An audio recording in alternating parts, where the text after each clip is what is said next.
Shalom, everyone, from the Integral House of Israel. Today's special reading for Sukkot will be from the book of Leviticus, chapter 22, verse 26 through 33. And I'll also be reading from the book of Zechariah, chapter 14, verse 1 through 21. And the Lord said to Moses, "When a calf or lamb or goat is born, it must be left with its mother for 7 days. From the 8th day on, it will be acceptable as a special gift to the Lord. But you must not slaughter a mother animal and her offspring on the same day, whether from the herd or the flock. When you bring a thanksgiving offering to the Lord, sacrifice it properly so you will be accepted. Eat the entire sacrificial animal on the day it is presented. Do not leave any of it until the next morning. I am the Lord.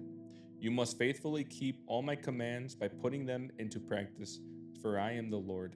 Do not bring shame on my holy name, for I will display my holiness among the people of Israel. I am the Lord who makes you holy. It was I who rescued you from the land of Egypt, that I might be your God. I am the Lord." Next, I'll be reading from the book of Zechariah, chapter 14, verse 1 through 21. Watch, for the day of the Lord is coming, when your possessions will be plundered right in front of you. I will gather all the nations to fight against Jerusalem.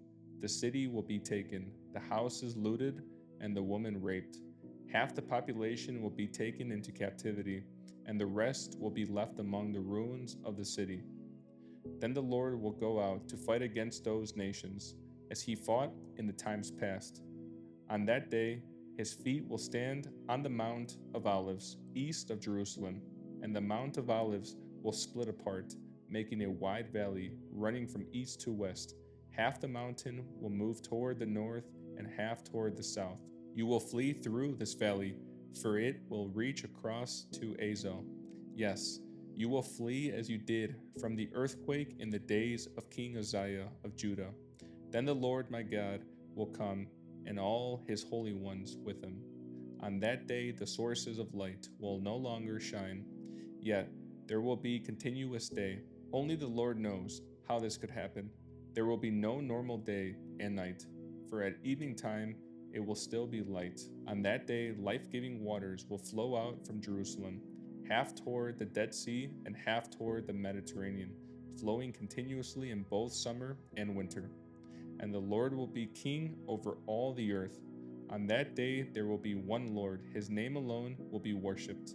All the land from Geba, north of Judah, to Rimmon, south of Jerusalem, will become one vast plain, but Jerusalem will be raised up in its original place and will be inhabited all the way from the Benjamin gate over the site of the old gate, then to the corner gate, and from the tower of Hananel to the king's winepresses. And Jerusalem will be filled, safe at last, never again to be cursed and destroyed. And the Lord will send a plague on all the nations that fought against Jerusalem. Their people will become like walking corpses, their flesh rotting away. Their eyes will rot in their sockets, and their tongues will rot in their mouths. On that day they will be terrified, stricken by the Lord with great panic. They will fight their neighbors hand to hand. Judah too will be fighting at Jerusalem. The wealth of all the neighboring nations will be captured, great quantities of gold and silver and fine clothing.